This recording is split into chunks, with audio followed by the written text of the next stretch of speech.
One sentence summary. Those sharks from the last film who didn't get blown up are back and they're eating people again. Oh no. Could you beat the villain? Oddly, the main villain of this film aren't the super murder sharks, but they're the people hunting them. And I think the guy's name is Lucas. He's like a leader of some mercenaries or something. It's not really ever explained, I don't think. But they're hunting the sharks and, he just goes absolutely insane for no reason. So could have beat him. Yeah, even though he's doing like kick flips and spin kicks and other sorts of martial arts things. Unnecessarily so in some scenes. But he's doing all that. All I got to do is get some blood in the water, get him in the water, and one of the murder sharks is going to, sort him out for me. It doesn't even have to be his blood, so I think I'll be alright. How do you improve this film? They go way too hard on the climate change's bad message, so it goes from being like, oh yeah, actually we should think about this, to, yeah, no, you guys have made this a joke now. So that's bad. And the film features actors who look like other more famous actors, in my opinion at least. So they've got a guy who looks like Archie from Riverdale. They've got a discount Dwayne "The Rock" Johnson. And they've got a discount Ray Park. Sally the Great White Shark is a bastard. So Dr. Collins is like, hey, don't worry. She's just, making sure that we all know who's boss. No, she slammed you against a wall. That shark tried to kill you. And it didn't try and kill you with its mouth. So it was like eating you because it's hungry. It just tried to kill you for the joy of it. In this film, they do try and set up the characters, which is a step up from, Deep Blue Sea number 2, the worst one. So that is good. But they do seem to not do that very well. Evil Archie turns up and someone says like, oh, him and Dr. Collins went to grad school together. And then the guy's like, together? Or together? Implying intercourse. Number one, mind your own business. Number two, what do you care? You've shown the film's like hooking you up with the other grad student lady. So why are you like jealously like, oh, well, did she ever know that boy before? Doesn't make any sense. I hate it. Also, they do a lot of that boring relationship drama between those two, and I just didn't care. I'm not a fan of an actor who is the same age as me being called old. That hurts my feelings. And there is an awful lot of hey, you're old and rubbish in this film, which it doesn't really make any sense because no one in this film was like 95 years old. The mercenary type people who are hunting the super sharks, for some reason, I think they've killed like 2 or 3 of them or however many it is. But they say that the sharks learn you can never get them the same way twice. And then they still think it's a good idea to split up, like it's an episode of Scooby-Doo. Some of the characters have a conversation underwater before their radios are connected, basically just by shouting, which is strange. And the people hunting the murder sharks, they make up a story about they've tracked these sharks from this river. Why would you make that story up? Because you could just Google it, like, were there some murder sharks in this river? No, there weren't. Ah, shit. Now they know we lied. A forced bit of tension in the film about bringing in a big strong man, because a woman couldn't possibly handle this job, could she? And I don't understand why that was in the film, because those guys are just trying to make sure that no one else gets murdered by sharks. They're just trying to help, honestly. And it was also odd to me that Dr. Collins takes the time to close her top, like she's wearing a shirt like that, and she's wearing a bikini under it, when she spends most of the film in a wetsuit. So, like, what's the difference? Also, there are murder sharks on the loose. There are other things to be concerned about right now. Dr. Collins, a scientist, she shoots a shark whilst it swims underwater, and that's like some amazing marksmanship. I don't know why she hasn't been like recruited by the CIA or Treadstone or whoever it is that did Jason Bourne.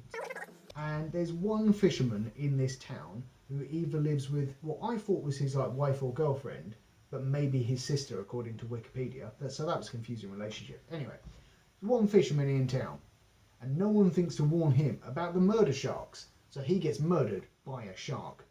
And they discover his arm, therefore the rest of him has probably been eaten by one of these sharks. And Dr. Collins is sad, and his wife or sister is sad, And then Shaw's just in the background, just like a little bit bored, like, oh yeah, he's dead. Whilst this film is nowhere near as bad as the last film, pointless ladies in their underpants and stuff, there is a needless shot of Dr. Collins, a scientist, showering in this film. Showering in this film. I was like, shame on you. So every single one of these Deep Blue Sea films, I don't think they'll make any more, has featured one shot like that, and it's time to change. Dr. Collins is like, oh my god, that shark just recognised those two sharks just recognised that you were pointing a gun and threatening that other shark. That's amazing. Which it is. It's pretty amazing, to be fair. But that just confirms something that in the last film, Carl Durant is all like, look, once we get the magical brain juice out of these sharks, don't worry, we'll just kill them. And then he says that, and then the camera kind of looks at the window of his underwater room, and there's a shark just like peering around, like spying on him. And I thought, at the time, that's stupid. That shark stopped. It's going to die.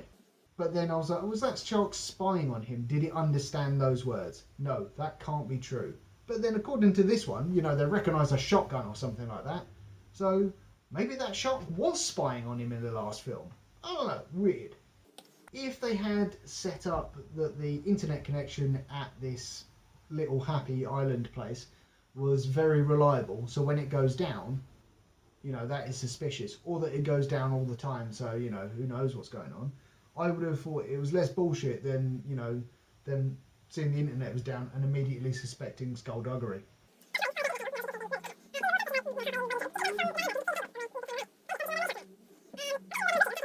But evil Archie, the science dude who used to date Dr. Collins, I don't know what he thought he was going to do against Lucas the mercenary when he decided to start that fight. And it doesn't go well for him. Archie actually dies, evil Archie I should say, actually dies when he jumps off a boat and a shark just jumps out of the air. There's 2 randomly timed sharks jumping through the water in this film. That's one of them. But the brain damage that evil Archie gets from his beating from Lucas, that was probably going to kill him anyway. Dr. Collins gets thrown into the air by an explosion. And Shaw, she takes a pretty big spill.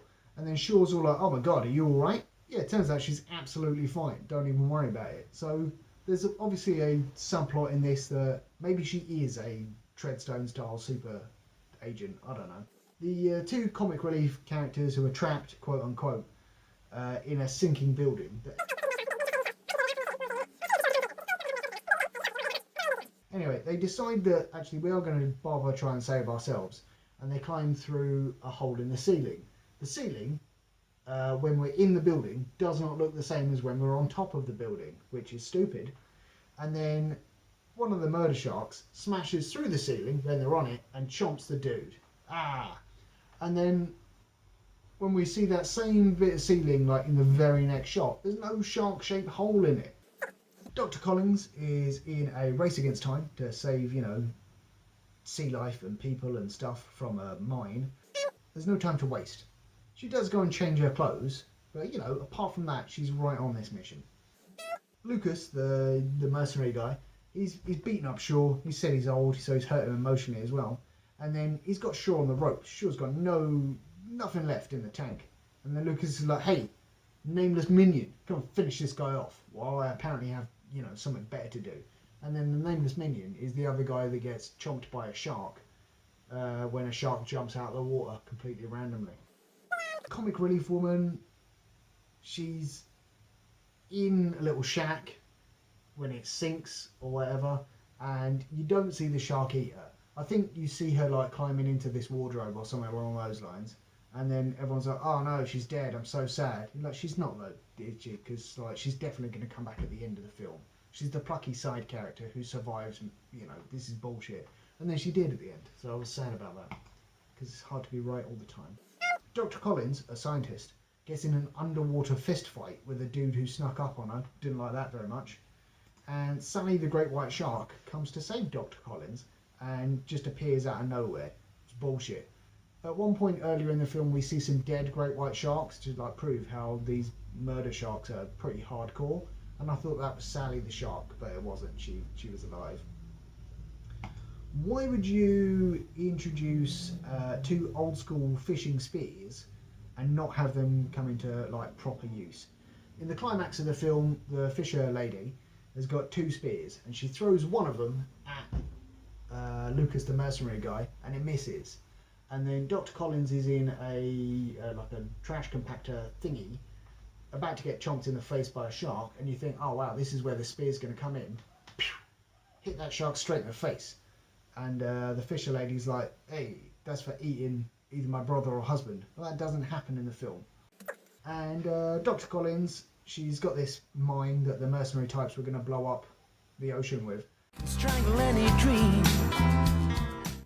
And she's talking on the radio to Shaw and whoever else is still alive at this point. She's like, look, I'm sorry. And he's like, what do you mean you're sorry? No. And then she doesn't go and sacrifice herself. So what was she saying she was sorry about? That was weird.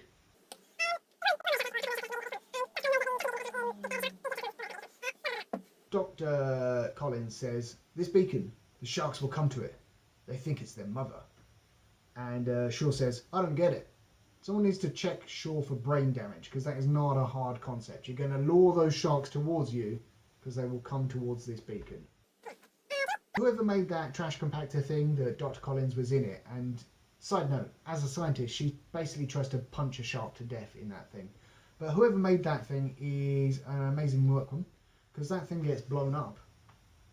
It's on fire, and it's half underwater, but it still works. So well done there.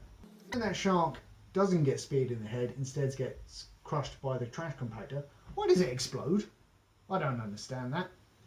And the upbeat music at the end of the film was not in keeping with like the rest of the, you know, murder shark film. So don't do that, film. Come on, that's rubbish. Rating out of 5 beers. The climate change thing and, you know, people are bastards. That's an important message, but it does take away from the horror of this horror film. And I'm pretty sure Shaw says, thanks chum, when someone's just been eaten by a shark. So that was pretty funny. And having seen the second in the Deep Blue Sea trilogy, I didn't even want to watch this one. That's how bad the last one is. So my expectations were pretty low, which is why I don't think I hated this as much as I possibly could have done. And yeah, I'll give it 3 beers out of 5.